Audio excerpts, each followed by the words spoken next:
Good evening and welcome to this week's programme.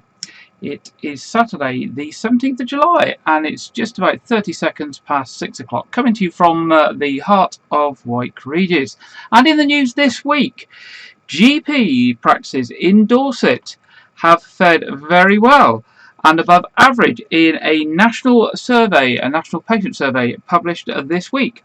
According to the National 2021 GP Patient Survey, 88% of patients described their overall experience of their GP practice as good, which was well above the national average. Patients across Dorset were asked to provide their insight into their experience of primary care services in Dorset. Dorset scored above the average nationally in all aspects of the survey across a wide range of measures. 92% reported a good experience in the helpfulness of receptionists at GP practices, and 8 out of 10 people also reported that it was easy to access GP websites for information or to access services. Meanwhile, 7 in 10 patients reported a good experience when making an appointment. Dr. Forbes Watson, local Dorset GP and NHS Dorset CCG chair, said this last year has been such a difficult year for everyone, so it's great to see that overall trust and satisfaction with general practice in Dorset is above the national average in all areas of the survey, with 88% of patients describing their overall experience of their GP practice as good, well above the national average.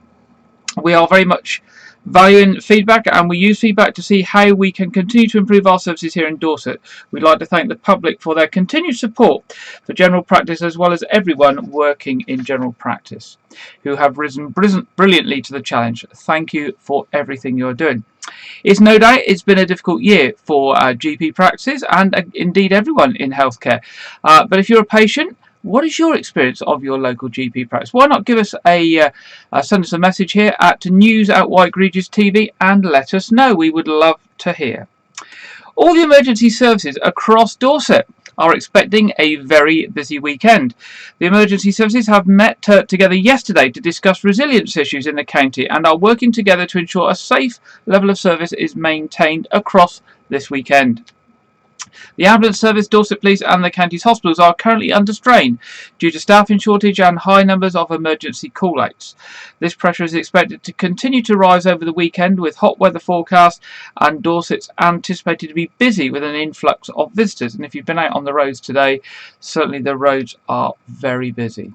South Western Ambulance Service NHS Trust said it's warning it will continue prioritising patients in life-threatening conditions as it expects very high demands on its service.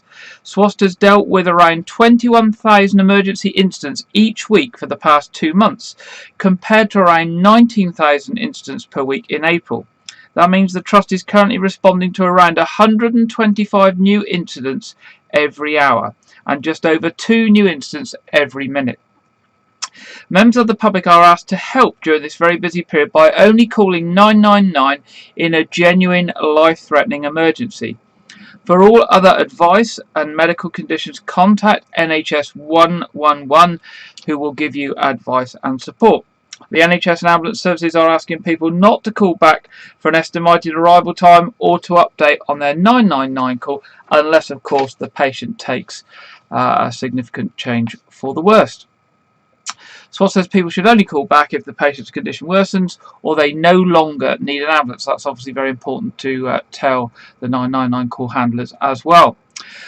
SWAT is also encouraging people to look after themselves and others during this period of warm and dry weather. People are advised to drink plenty of water, limit their exposure to direct sunlight, and check on those who are vulnerable. Dorset Police is also expecting to be incredibly busy and will prioritise 999 calls. The public may experience long delays if they call the force about a non-urgent matter on 101 this weekend. If you need to report a non-emergency matter, you can do this in a number of ways. Every contact is answered personally by a member of the team, so you can report it online on the Dorset Police website, www.dorset.police.uk. You can email 101 as well as phoning them at 101@dorset.pnn.police.uk, and you can make an inquiry online, and I think you can even request a callback. I have to say I've used the online service and I've emailed 101, and I find actually you get a very quick and efficient response by contacting Dorset Police that way. So that's this weekend. Dorset Police are appealing for witnesses to come forward after damage was caused to a taxi in Weymouth. Dorset Police was called at 10:23 p.m. on Saturday the 10th of July, that's a week ago today, to reports that something had been fired at the rear of a windscreen of a taxi as it was being driven along Radipole Lane towards Spa Road. It's reported that a 4x4 vehicle had been seen in the area at the time. The driver, a local man aged in his 60s, was left shaken but thankfully uninjured. Officers, including firearms officers, attended and stopped several 4x4 vehicles, but they were all ruled out from the inquiries. An investigation is underway and no arrests have been made so far. Inspector Darren Stanton from Dorset Police said initial reports were that a shot had been fired at the car. However, following our investigation, a firearms has been ruled out. It is now believed an object or a catapult was used to cause the damage. This was a deliberate and reckless act, and I would like to reassure the victim and the community that a full investigation is underway. We know that a 4x4 vehicle was seen in the area at the time of the incident. I would urge anyone with information as to who was responsible to please come forward. As usual, they're asking for witnesses, for dash cam footage or that sort of thing if you have anything, and you can contact Dorset Police on 101 or on the other methods I told you about a short while ago, or of course anonymously through the Crime Stoppers charity on 0800 555 111. People in Dorset are being urged to bring forward their second life-saving COVID vaccination to 8 weeks to protect themselves and others. They can either attend a walk-in clinic or rebook their appointment at one of the many vaccine clinics being held across the county. All adults are now eligible to have their second dose of the COVID-19 vaccination 8 weeks after the first. Sam Crowe, who's the Director of Public Health for Dorset Council and Bournemouth, Christchurch and Poole Council, said, thanks to local people getting their jabs, we currently have far fewer people in hospital with COVID-19 than at points in previous waves, when we were seeing similar case rates.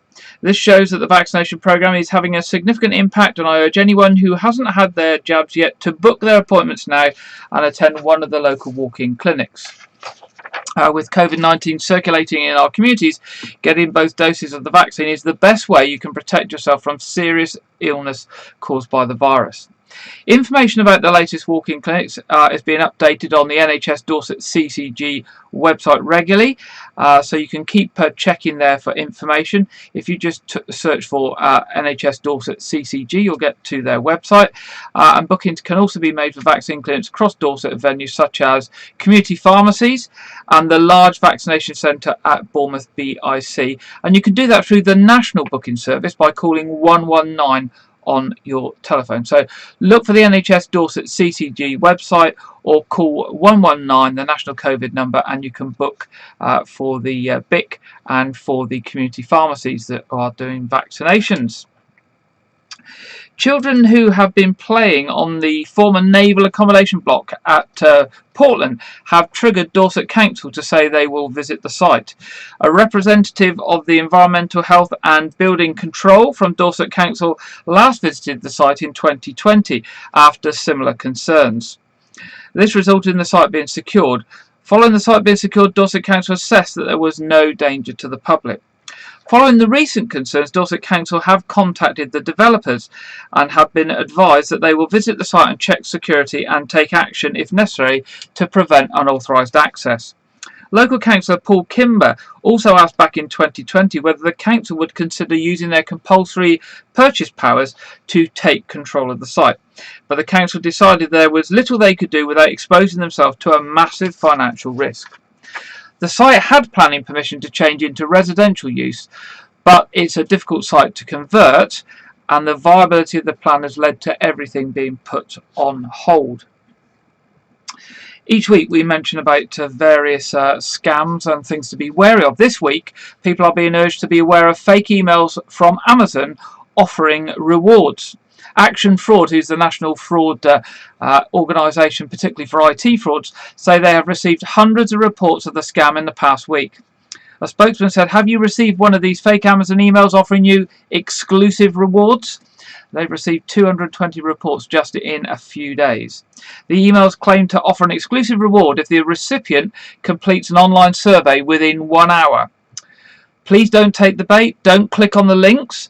That does all look very genuine, but they're basically fishing for information, and that information will be used to separate you from some money at some stage in the process. Or your Amazon password, of course, so they can get into your account and get your financial information. If you have any of these emails or anything else that you think is suspicious, you can forward the emails to report@phishing, and that's phishing.gov.uk. So that's report@phishing, which is spelled phishing.gov.uk, and they will investigate for you. And obviously the more information they get, the more they can try and track down the perpetrators of these scams. Melcombe and Wyke Regis cemeteries have officially been dedicated as living churchyards. Last week, the Melcombe and Wyke Regis cemeteries had a walkover survey and management visit from Dorset Wildlife Trust as part of the Living Churchyards project. Whilst not a complete species list, the walkover results showed 22 flower species in Wyke Regis Cemetery. Most notable was the hedge cranesbill. Melcombe Regis Cemetery, which is also a site of nature conservation interest, was considerably richer with 36 species of flowers, including orchids, dropwort and corky-fruited water dropwort. Well, there we go. Is that one you've heard of? Corky-fruited water dropwort, which are all Dorset notable varieties. Cemeteries are a valuable area for semi-natural grassland, a species-rich habitat, often with a high floral content. What many people think of as weeds are in fact valuable flowering plants, providing food and habitat for many other species. The long meadow grasses also house floral plants such as oxeye daisy, common poppy and yellow rattlegrow, giving the effect of a hay meadow. In other cases, the grass may be much shorter, allowing bird's foot, trefoil or orchids to grow.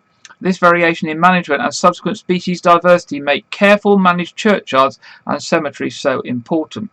This is now being recognised, and many throughout Britain have now been designated as sites of special scientific interest by English Nature, such as Melcombe Regis Cemetery. Wyke Cemetery is now in the process of being cut. This work is slower and far more arduous, as our grass cutting team have, this is the council grass cutting team, have to remove all the trimmings by hand. Melcombe Cemetery will also be cut during the next month, as flowers will have either ripened or gone over. The removal of grass cuttings will decrease the rate of grass grows and in turn reduce the council's impact on the climate, as we will no longer need to undertake 6 or 7 grass cuts a year. The Navy have returned to Portland this week. A much more modern Navy than when the Navy was here. And they have had some exercises around the Portland area. Royal Marines have been supported by drones, and they took part in experimental exercises off of Weymouth and Portland. An array of autonomous systems operating underwater, on the water and in the sky and over land to help the Royal Marines commandos as they carried out exercises here in Dorset and at the same time up in Cumbria. Drones dived, sailed and flew together in large groups for the first time for armed forces during a training raid. This is part of a move to get drones operating with forces on the front line to gain a battlefield advantage. Locally, the uncrewed systems were used on missions including a training area included in the training areas around Lulworth Cove, the Defence Battle Lab, as well as an exercise in Portland Harbour with the RFA ship Mounts Bay. The drones were tasked with tactically resupplying commandos with everything from ammunition for the assaulting troops through to blood for combat medics. The trials, named Autonomous Advanced Force 4, are the latest in a series of experimental exercises that have been developed with the UK Commando Force and how they will operate in the future. The ultimate aim is to seamlessly embed autonomous systems on the front line to support commando forces on the battlefield. These experiments scrutinise tactics and develop knowledge of how the drones can and cannot be used. First Sea Lord Admiral Sir Tony Radakin said, "Only by continued experimentation with the latest technology and innovation can we properly prepare our people for the challenges of the future." Autonomous Advanced Force 4 is testing just how hybrid forces can operate on the battlefield, with elite Royal Marine Commandos enhancing their capabilities with the use of drone swarms.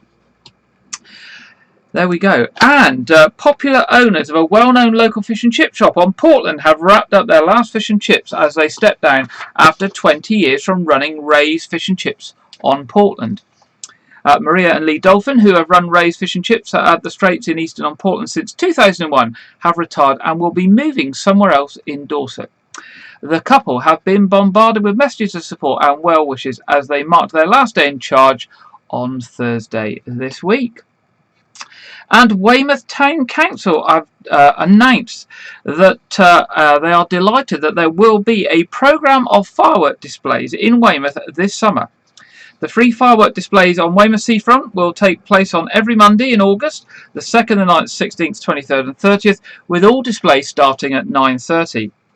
Responding to feedback, the Town Council have made the decision to trial 2 lower noise displays during the summer season firework programme on the 16th and the 23rd of August.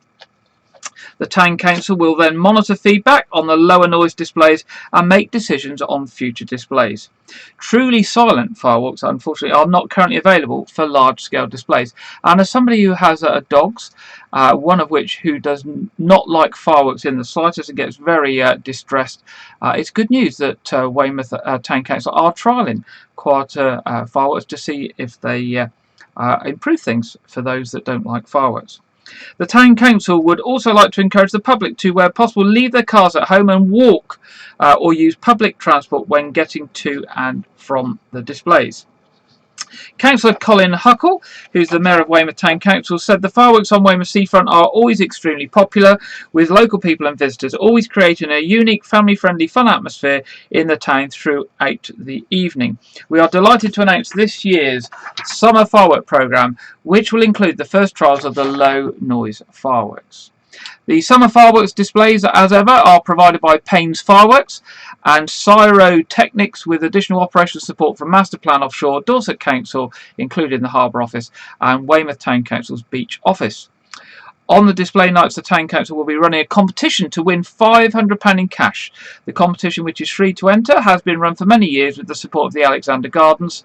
Visitors can enter by visiting Alexander Gardens between 7 and 9 on display nights, and entry details and conditions are also available on the Weymouth Town Council website. Well, there we go. That's the end of our headlines tonight, and it's just past 18 minutes past 6. Our first report this week is on the Weymouth and Melcombe Regis 450th anniversary. We are covering that most weeks at the moment because it is a important historic juncture in the local area. When 450 years ago this year, Weymouth and Melcombe Regis came together by Act of Parliament as one local town. Now, there are events happening all over the town, quite a few happening in White Regis, particularly at the end of the summer in September. And this week, Janet Hall is going to tell us about a photo competition which is happening as part of the Weymouth 450. And the photo competition is launching this week, so we'll hear from Janet now.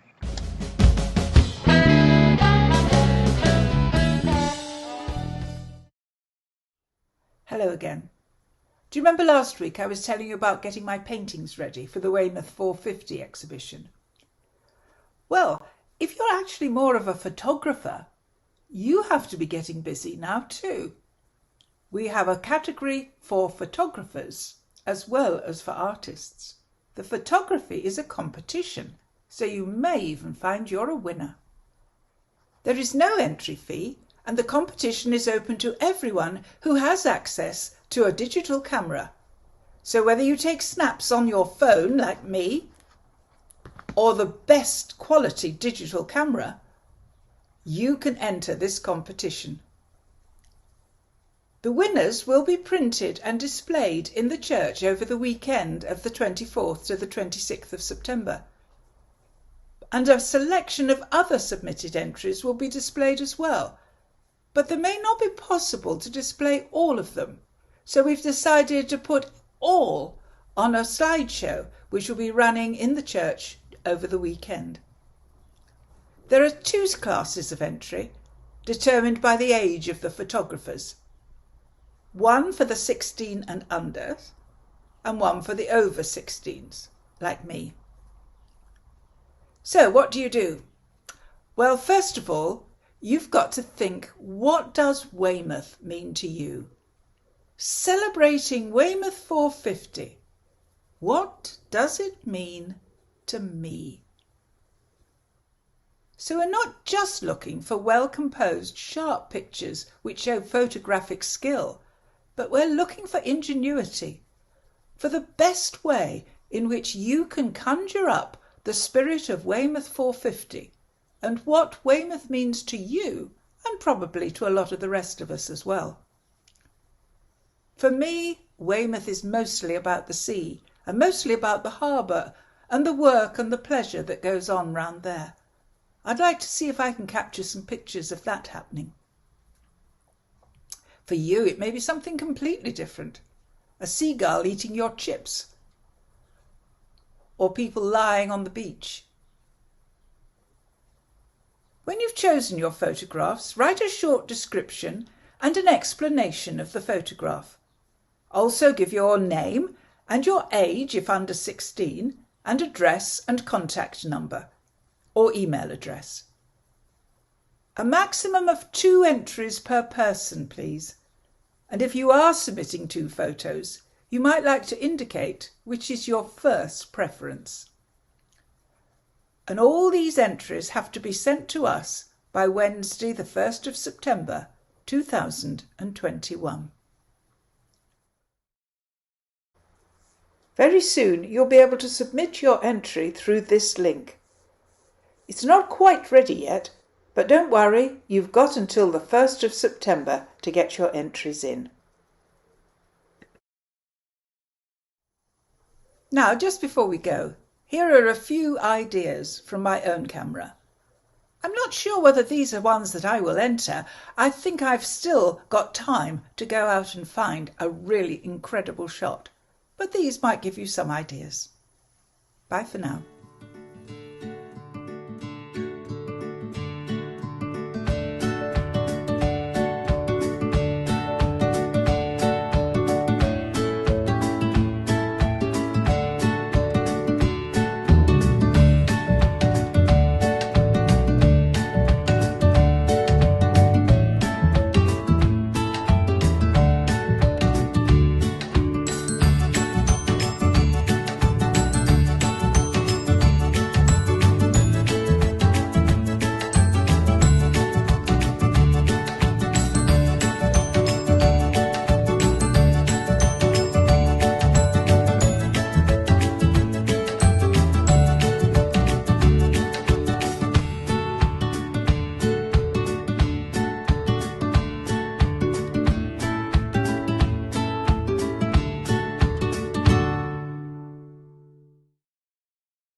Thank you, Janet. And that website address will be up and running by Tuesday this week, and you'll be able to fill in your details online and upload a photo on the form with the description and submit it, and you will get an automatic notification back that it has been received. So if you just go along to www.parishofwhiteregis.org.uk, it's /Weymouth-450, but if you go to the main parish website, right in the centre of the page you'll see a window that says about Weymouth 450, and if you click on the more link on that, it will take you to the page where all the information about the art exhibition, the photo competition, the concerts, etc. will all be there for you, and we hope that you will take part in that and enjoy coming along and seeing other people's work. It is just coming up to 6 on Saturday the 17th of July. Moving on to our second main piece tonight. This week we have been hearing about the relaxation of the government coronavirus restrictions as from Monday. But of course, coronavirus is not gone. It's an ongoing and very difficult illness for some people, and lots of people still are getting coronavirus, and even some people who have been vaccinated are getting it. And we've started to hear more about something called long COVID. So what is long COVID? and how long does it take to recover from COVID-19 if you get long COVID. So for every person that gets coronavirus, the time for recovery is different. Many people feel better in just a couple of days. For some people it's a few weeks, and most will make an absolute full recovery within 12 weeks. So that means every single trace of it absolutely gone. But for some people the symptoms can last longer. People who had mild symptoms at first can still have long-term problems from this thing called long COVID. There are lots of symptoms that you can have after the COVID-19 infection. Amongst the most common that people get with long COVID are extreme tiredness or fatigue, shortness of breath, chest pain or tightness, and problems with memory or concentration, something we call brain fog. So what is long COVID? Long COVID is a term to describe the effects of COVID-19 that continue for weeks or months beyond the initial illness. Research published just in last month, June 2021, by Imperial College London found two main categories of ongoing symptoms. A smaller group of people with respiratory symptoms, such as a cough or breathlessness, who were more likely to have had severe COVID-19 illness initially, and a larger group with a cluster of more general symptoms, particularly the tiredness and fatigue. Details of how many people are affected by long COVID are still emerging, but according to an estimate for the Office of National Statistics back in May, up to 1.1 million people in the UK were reported as suffering from long COVID in the 4 weeks running up to the 6th of March. 40%, or 385,000, first had or suspected they had COVID at least 1 year previously. So these are people that have had symptoms, 40%, for a year or more. Symptoms adversely affect the day-to-day activities of about 70% or 66% of those who reported they had long COVID, with 18.5% reporting that their ability to undertake their day-to-day activities had been limited a lot. Long COVID seems to affect people in the age group 35 to 69 years most of all, particularly females, and people living in the most deprived areas, those working in health and social care, and those with another activity limiting health condition or disability.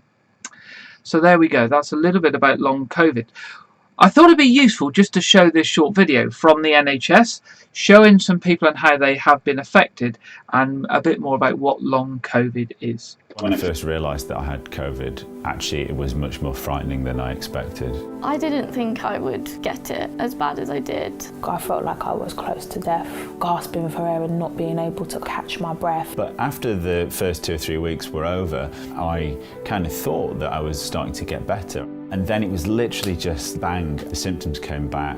A headache every single morning. Muscle aches and pains all over my body. I don't feel like my brain is working the same way anymore.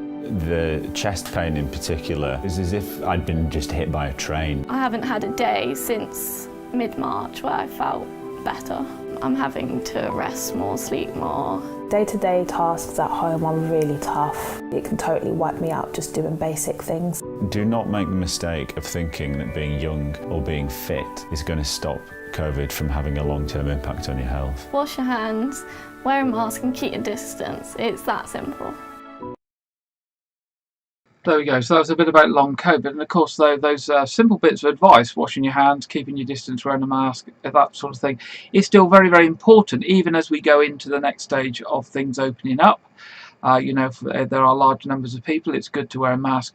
Good hand hygiene is good for everything, and will stop all sorts of bugs, not just COVID, and obviously keeping our space helps in spreading any germs as well.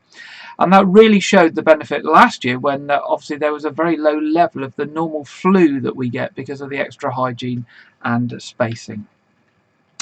Our third article this week is about a traditional topic that us as British people always talk about. There's one or two topics that we're very sort of fond about, isn't it? About going on holiday, about football, for those of you that like football, and of course the weather. Well, this week there's been a very important day in terms of weather. This week on Thursday was St Swithin's Day. So, do you remember what the weather was like this last Thursday? Well, it was much the same as today. I think it was quite warm and quite sunny. And of course, that means, hopefully, for the next few weeks, that we will get good weather into August. But don't worry. I thought we would tell you a little bit more about St Swithin's, a bit about the history of it, and actually to look at some of the stats on the weather and whether it's true that if we get rain or good weather on St Swithin's Day, it affects us for the next 40 days. So this week Lydia is looking at St Swithin's Day. This week on Thursday it was St Swithin's Day. Whilst you may not know anything about St Swithin himself, it's likely that you have heard of St Swithin's Day, as it is linked with the folklore story that if it rains on St Swithin's Day it will rain for a period of days afterwards. In popular folklore the period is quoted as 40 days. So if it rains on St Swithin's Day it will rain for 40 days, but if it's dry, it will be fair for 40 days. St Swithin's Day falls on the 15th of July each year, so I thought, I wonder how often does it rain on the 15th of July. So I have looked back at the weather records for Weymouth and Portland and found that the last time we had rain on the 15th of July was in 2011. Whilst the weather records show it is not often that it rains on the 15th of July, it did rain for 3 years on the run in 2009, 2010 and 2011. However, in none of these years did it rain for 40 days after. In fact, having rain for 40 days in a row at any time of year would be very unlikely, but even more unlikely in July and August. So where does this all come from? Weather frequently changes around midsummer, and so the tradition that this day influences the weather probably comes from earlier, possibly pre-Christian, belief. On the European continent similar beliefs are attached to other saints such as Saint Medard, also known as Saint Medardus. Saint Medardus Day is celebrated on the 8th of June each year. As a child, Saint Medardus was said to have once been sheltered from rain by an eagle which hovered over him. This is how he was most commonly depicted, and is why he is associated with weather, good or bad, and why he is held to protect those who work in the open air. The weather legend concerning Saint Medardus is similar to Saint Swithin. The French rhyme in relation to Saint Medardus translates to, if it rains on Saint Medardus's day, it rains for 40 days more. So what's the truth about St Swithin and St Swithin's Day? Well, who better to ask than the weather experts at the Met Office? So let's hear from Alex Burkill, who is an operational meteorologist at the Met Office. Next up, St Swithin's Day. It's said that whatever the weather does on the 15th of July is what it's going to do for the next 40 days and nights. St Swithin died in the 9th century, but over 100 years later his body was moved to an indoor shrine. It is then claimed that this brought on 40 days and nights of rain, apparently caused by the saint's wrath at his body being moved. There is a little science behind this. The location of the jet stream plays an important role in predicting the summer weather. If it's located in a southerly position from the end of June into early July, it is likely to mean an unsettled summer. Whilst in a northerly position, then a drier and brighter summer is likely. That being said though, since records began, there's been no occurrence when rainfall has lasted this length of time.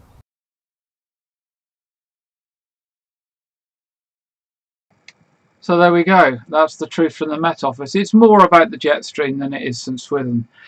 Depending on the location of the jet stream, that's what's going to affect the weather. But it's not going to be for 40 days. That's quite unusual. Well, that's good to know. If it's wet on St Swithin's Day, we're not going to get 40 days of rain. So talking of weather and talking of rain, we're going to pop over now to the Met Office. And this week it's Alex Deakin for the weekend weather forecast.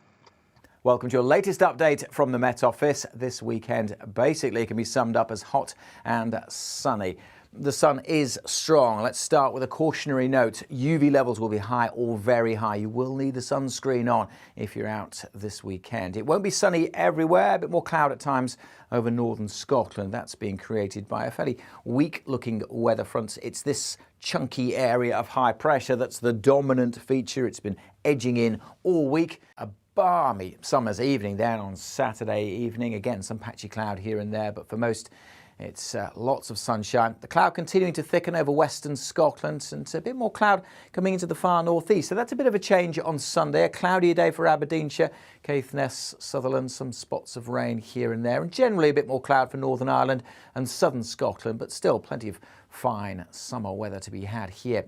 Again, some coasts may be a little misty and murky at times, and there will be sea breezes, which will keep those coasts a little cooler, perhaps a little more comfortable as well, because inland across the south, temperatures higher on Sunday. We're more likely to reach 30 Celsius, southeast Wales, parts of southeast England. It won't be as hot across northern England and parts of Scotland and Northern Ireland because there will be a bit more cloud around, but certainly across the south, another hot day. Into next week, we will generally see skies getting a little cloudier, but there'll be lots more warm, hazy sunshine to be had, since apart from the small chance of a shower on Sunday and into Monday, most places will be staying dry as well. A note though, just a reminder that UV levels high or very high, pollen levels will also be high or very high this weekend. For more information on that and for details and advice on how you can stay cool during hot weather, visit the Met Office website. And for details of the temperatures through the weekend, make sure you're following us on social media. Thank you very much, Alex, for that good news on the weather this weekend. But of course, with the good news, reminding us the need to take on plenty of fluids and to try and keep cool. So what is the local weather going to do for us in the week ahead? Well, it's going to be warm, dry and sunny for the week ahead, with temperatures averaging 22 to 23 degrees centigrade. I noted just before I came on air today that actually Northern Ireland has had its hottest temperature ever today of 31.2 somewhere in Northern Ireland. So there we go. It looks like another hot year. We had a very hot year last year. Looks like we're going to get a hot year this year as well. But good week ahead and no rain on the horizon at the moment. So that's that. So moving on to traffic and travel. Roadworks this week. Wessex Water will be working in Broadmeadow Road and Marlborough Avenue, and Claremont Road in the Wyke Regis and surrounding areas. Scottish and Southern will be working SGN will be working in Wyke Road. On the trains, there's no sort of specific engineering works planned, although there are still significant works undertaken in the area of Bristol between now and the 3rd of September, and that will have a knock-on effect to both Great Western and South Western train services at various times during the weekends and during the week. So just be prepared for that over the summer months as significant engineering works happen in the area of Bristol. And the knock-on effect. In terms of what's on, let's run through some of the things that is coming up. We have got tomorrow at the Knowth Fort the remote-controlled tanks from Southern Armour Group. They're always very popular with the children. If you've got nothing on tomorrow, do pop along to the Knowth Fort. Saturday the 24th of July, there's an open theatre celebrating... Sorry, that's a Pavilion Theatre. There's a touring theatre company coming to the Pavilion on the 24th of July, celebrating many years of musical theatre from shows like Les Miserables, shows from Broadway, the West End, etc. Very good cast there. On 24th of July, 5 p.m, Wessex Musical Theatre are doing an event at the Knowth Fort. From songs from stage and screen. So that's two events there on the 24th, one at the Pavilion Theatre, one at the Knowth Fort. On Sunday the 25th of July, there's Bye Bye Baby at the Pavilion, celebrating the music of Frankie Valli and the Four Seasons. That sounds good fun. Pirates of the Pavilion are back every Monday and Tuesday from the 26th of July to the 31st of August. A very popular summer show for locals and holiday makers alike. July the 30th at the Pavilion, there's also the Travelling Wilburys, and the 31st of July, the Beach Boys, a Beach Boy tribute band. That sounds fun as well. Dorset Food and Drink Pop-Up Producers Market will be at the Nothe on the 1st of August. Saturday the 7th of August at Poundbury, the Dorset Food and Arts Festival Market will be on. 8th of August at the Nothe, the New Creations Collective, The Secret Garden is a play that will be on there.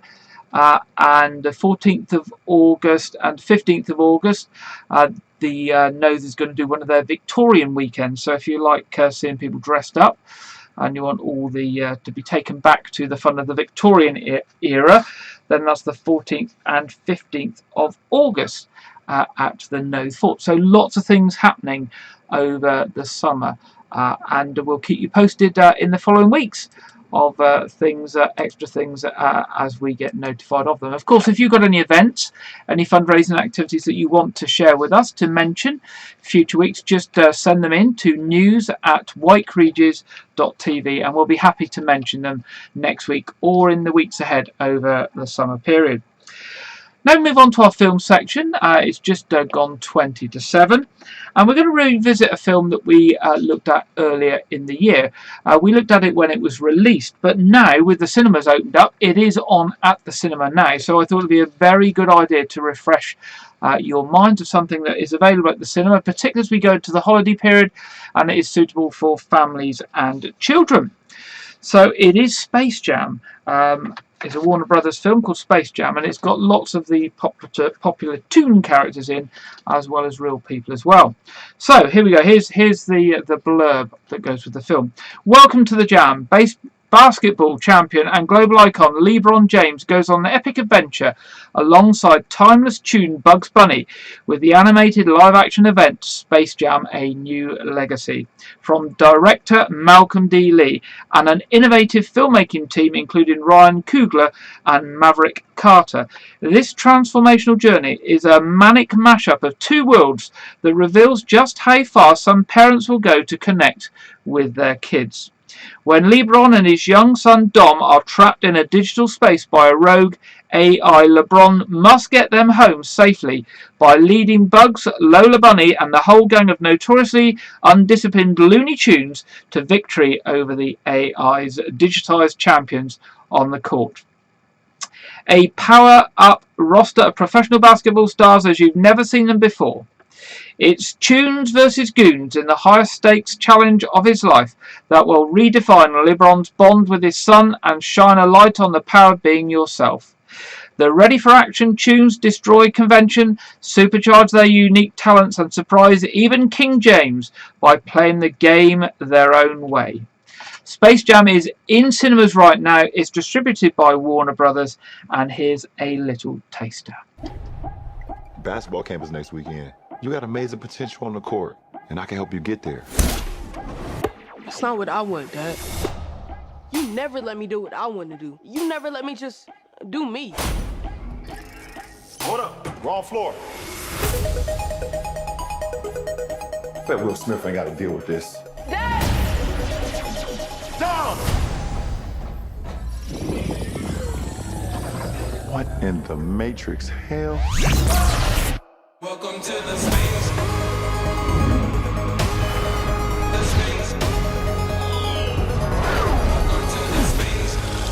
Welcome, King James. I am the king of this domain. This is the Serververse. What'd you do to my son? Where's Dom? The only way you're getting your son back is if you and I play a little basketball. Pete, send this clown to the rejects. Wait.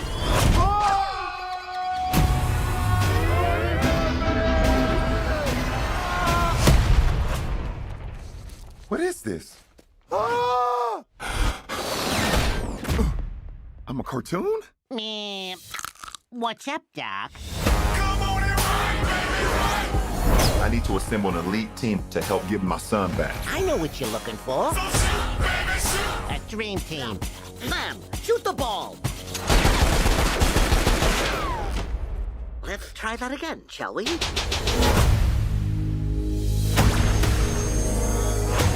King James.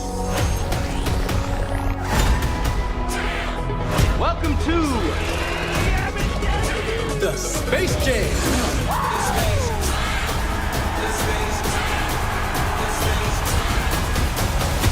Introducing the Goon Squad!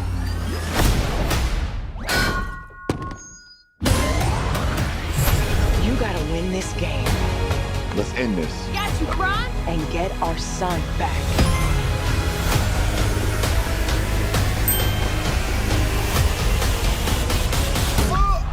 Yikes. Classic. Welcome to the Space Jam. I'm going old school on his butt.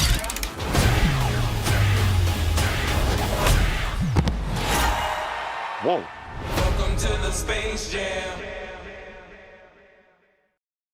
There we go. Started at cinemas yesterday and is on in our local cinema in Weymouth if you want to take the family to see it in the coming week. It is just coming up to 18:46 and we're almost at the end of the programme. So let me remind you that we have our quiz on this evening at 7:30, which would be very pleased if you'd like to join us with that. We have on Friday our year gardening with Clive Grace, 7 o'clock on Friday evening. We have our services at All Saints Church tomorrow at 8 o'clock and 9:30. The 9:30 will be live streamed. We hope the live stream will work this week. It's the problem with technology is sometimes even lets us down like it lets the BBC down. But hopefully tomorrow it will work. And St Edmund's Church at 11 o'clock. And of course, don't forget, as I try and give a plug each week, while we're not on air during the week, you have got the lucky situation of 3 local radio stations, all run for the community by volunteers, covering local news, local events, and having local people on to talk about what they do. You've got Chesil Radio, which is just available on the internet, Keep 106, which is available on FM and on the internet, and Air 107.2, again available on FM and the internet. They are quite different in their styles, and I'm sure one of them will suit you. I won't reveal which one I listen to because that would be a bit unfair, but the people there know which one I listen to, and I really enjoy listening to the range of programs they have, so why not give them a try if you haven't. And that really is the end of the programme this week. It's just coming up to 6:48, and I look forward to being with you again 6 o'clock next Saturday. If you've got any items of news, any stories you want to share with us, any events coming up, do drop us a line at news@Wyke TV, your local programme, and we would love to hear from you with some local stuff. Have a good week. Stay cool, I would say, and drink plenty of water, and see you next Saturday at 6 o'clock. Good night.